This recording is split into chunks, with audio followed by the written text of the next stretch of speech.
Vous écoutez Envol d'elle et aujourd'hui nous allons parler de notre juge interne, cette voix critique et sévère qui nous censure et nous empêche, et de la première étape pour le désamorcer dans nos vies, apprendre à le connaître. Bienvenue sur Envol d'elle, le podcast qui soutient votre envol. Je suis Rachel, coach certifiée, et j'aborde avec vous des thèmes de développement personnel pour nous permettre de nous épanouir et vivre des relations harmonieuses. Bonjour!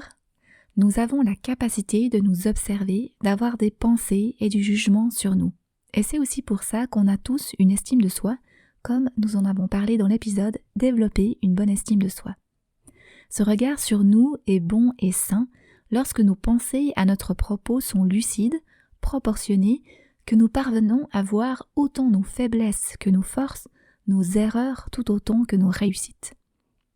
Cependant, pour la plupart d'entre nous, cette observation est loin d'être aisée et parfois difficilement objective et bienveillante. À la place, nous entendons une voix interne très critique et sévère. Christophe André, psychiatre et auteur, en donne l'image d'un critique intérieur. On peut aussi le voir comme un juge interne, à la voix qui juge, commente, censure et critique tout ce que nous faisons. Notre juge interne est personnel en fonction de notre histoire. Peut-être qu'il a une tendance perfectionniste et qu'il nous rabâche que nous ne sommes pas assez et que ça ne vaut rien si ce n'est pas parfait. Ou alors il est le roi de la comparaison et va sans cesse nous comparer défavorablement aux autres. Ou encore il se prend pour Superman et nous dit que montrer nos sentiments est un signe de faiblesse et que nous ne pouvons pas nous montrer faibles. Peut-être que votre juge interne ressemble à ça, ou peut-être qu'il a une autre coloration.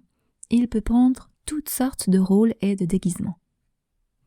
Nous pensons que cette voix jugeante interne est une forme de lucidité et d'exigence, ou même qu'une sévérité envers soi nous sera bénéfique. Sauf qu'à la longue, nous finissons par n'avoir plus aucun recul et nous croyons d'office tout ce que le juge interne nous dit. Le problème, ce n'est pas tant les critiques ou les remises en question, elles sont normales et utiles et nous avons à les écouter et à les accepter. Le problème, c'est de ne recevoir que ce genre de message. Ce juge interne nous rabâche un discours normatif et négatif qui s'est créé au fil de nos relations et de nos expériences douloureuses, et ceci dans le but de nous en protéger. Oui, vous avez bien entendu, c'était sans doute sa mission première, nous protéger des émotions et des expériences que nous ne voulions pas ou ne voulions plus ressentir. Et pour cela, il utilise fréquemment la peur pour nous dissuader, ce qui a sans doute fonctionné et fonctionne encore. Cette voix du juge interne ne dit pas tout, c'est seulement un point de vue. Et pour pouvoir développer un autre discours intérieur, je pense que premièrement, nous avons à mieux connaître notre juge interne personnel. En effet, nous pouvons changer ce que nous voyons. En apprenant à mieux connaître notre juge interne, en l'observant, nous allons voir, constater, réaliser. Et ce sont les préalables avant de pouvoir changer. Si je ne vois pas que mes ongles sont trop longs, je ne peux pas les couper. C'est la même chose pour notre juge interne. Et nous pouvons changer quand on se sent acteur et responsable. Dans la méconnaissance de notre juge interne, nous en restons une victime. Nous vivons de l'agression et nous ressentons de l'impuissance face à lui. Nous ne sommes pas dans une posture qui nous permet de changer quelque chose, nous subissons. Et cela peut durer des années, voire toute une vie. Quand on commence à développer la position de l'observateur, on va remarquer des fonctionnements, réaliser les boucles et les enchaînements, on commence à comprendre des bouts de ce qu'il se passe. Tout ceci nous prépare à l'action, à pouvoir initier autre chose la prochaine fois. En observant, nous sommes passés à la position d'être acteurs et responsables de changements à notre portée. Pour introduire un peu de distance avec ce mécanisme, nous pouvons lui donner une image. C'est déjà ce que j'ai fait au début de cet épisode en parlant sous forme de critique intérieure ou de juge interne. Ce procédé nous aidera à réaliser que nous ne sommes pas notre juge interne, que c'est seulement une voix et qu'elle n'est pas unique.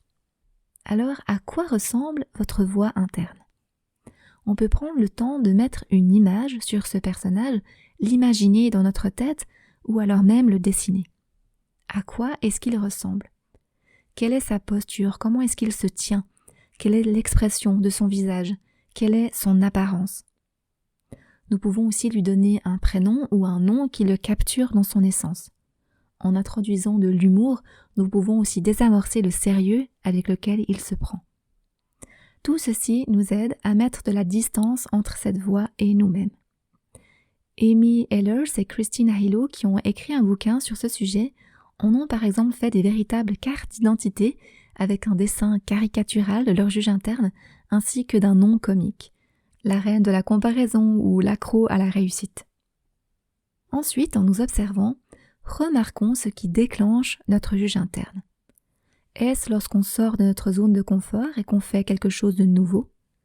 Est-ce lorsqu'on vit une déception ou un échec? Ou lorsqu'on se sent exposé, vulnérable, que ça soit volontairement ou non?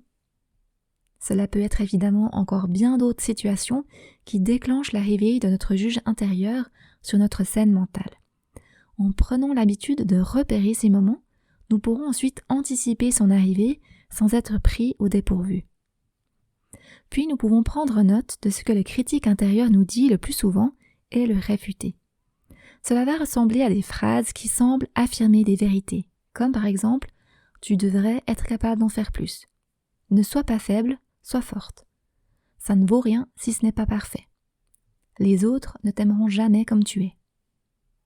Repérer ces phrases assassines que nous rabâche notre juge interne est hyper important. Rappelons-nous, on peut changer ce qu'on voit. Si je n'ai pas conscience de ce que mon juge interne me dit, je ne peux pas le contrer, je ne peux pas rectifier, je vais simplement le croire. Ce qu'il nous dit ressemble à des vérités, alors que ce sont en réalité des mensonges. Pour pouvoir prendre de la distance avec ces phrases, nous pouvons les écrire. Ça nous aidera énormément car les écrire nous permettra de les voir noir sur blanc à l'extérieur de nous. Nous pourrons ensuite réfuter ces mensonges avec une vraie vérité que nous pouvons écrire en face. Ainsi, pour chaque mensonge proféré par notre juge interne, nous pouvons trouver une vérité à lui rétorquer. En les écrivant, nous serons plus aptes à les repérer la prochaine fois et nous saurons quoi lui répondre. Ensuite, nous pouvons réaliser ce que le critique intérieur nous manipule ou nous pousse à faire à la suite de son discours. Car c'est bien le souci. Nos pensées ont un impact sur nos émotions et ces dernières nous poussent à agir de telle ou telle façon. Évidemment, tout se passe très vite et il est difficile de décortiquer ces éléments tant ils paraissent arriver simultanément en nous. Nous aurions même tendance à croire qu'il n'y avait pas de pensée à l'origine, que c'est un événement qui a déclenché une émotion, puis une réaction. Mais nos filtres de pensée sont bien à l'œuvre, eux aussi, même lorsque nous n'en avons pas conscience. Pour preuve, on voit bien comme un même stimulus peut provoquer des réponses émotionnelles et comportementales différentes. En entendant ma fille jouer de la flûte, je peux ressentir de la joie et l'encourager à continuer. Là où à un autre moment où quelqu'un d'autre pourrait ressentir de l'agacement face aux fausses notes et lui ordonner d'arrêter. Si ce n'est pas le stimulus la différence, c'est bien qu'il se passe quelque chose au niveau de nos pensées et même au niveau de nos besoins qui peuvent différer pour chacun. Notre juge interne, en nous faisant croire des mensonges, nous pousse à agir de certaines façons. Cela peut être blâmer les autres et se plaindre, devenir un caméléon pour se faire accepter, suranalyser, procrastiner et ne jamais essayer. Et vous, que vous pousse à faire votre juge interne? Nous pouvons ensuite évaluer si cette réaction nous plaît, nous convient, si elle correspond à comment nous aimerions agir. Nous pouvons évaluer également le prix que cette réaction nous coûte, à nous-mêmes et aux autres autour de nous. Quelles sont les conséquences de cette réaction? Est sa dominance positive ou négative? En ayant conscience de ça, et dans le cas où la réaction ne nous convient pas, la prochaine fois que nous nous surprendrons à agir ainsi, nous pourrons nous arrêter. Nous pourrons nous mettre sur pause et nous rappeler que nous ne voulons pas agir ainsi. Prendre conscience du prix qu'il nous en coûte de croire les mensonges de notre critique intérieure et de le laisser manipuler nos actions, prendre conscience de ce prix nous aidera à renforcer la décision de ne plus être une victime de ce qu'il nous dit. En résumé, dans cet épisode, nous avons vu que nous avons une voix interne qui peut se révéler très critique et sévère. Elle pose problème lorsque c'est la seule voix que nous entendons et que nous croyons sans réserve ce qu'elle nous dit. Pour développer un autre discours intérieur, nous avons à mieux connaître notre juge interne personnel, car on ne peut changer que ce que l'on voit et si on se sent acteur et responsable. On a vu ensuite que pour introduire un peu de distance avec ce mécanisme, nous pouvons lui donner une image, un nom, une représentation. Nous pouvons ensuite repérer ce qui déclenche notre juge interne. Nous pouvons prendre note de ce que les critiques intérieures nous disent le plus souvent. Pour chaque mensonge proféré par notre juge interne, nous pouvons trouver une vérité à lui rétorquer. Nous pouvons ensuite réaliser les conséquences de croire ce que le critique intérieur nous dit, quelles actions nous sommes poussés à adopter et le prix que cela nous coûte. Apprendre à connaître notre juge interne est la première étape qui pose les bases pour la deuxième, pouvoir le désactiver et laisser de la place à une autre voix dans nos vies. Ça fera l'objet du prochain épisode. En attendant, si vous vous retrouvez coincé ou démuni face aux critiques et aux discours négatifs de votre juge interne, n'hésitez pas à me contacter. Nous pouvons travailler ça en coaching. Un coup de pouce extérieur peut aider à débloquer les mécanismes qui nous enferment. Sur ce, je me réjouis de vous retrouver tout bientôt et si ce contenu vous a plu, partagez-le à une personne de votre entourage. Merci 1000 fois. Bye bye!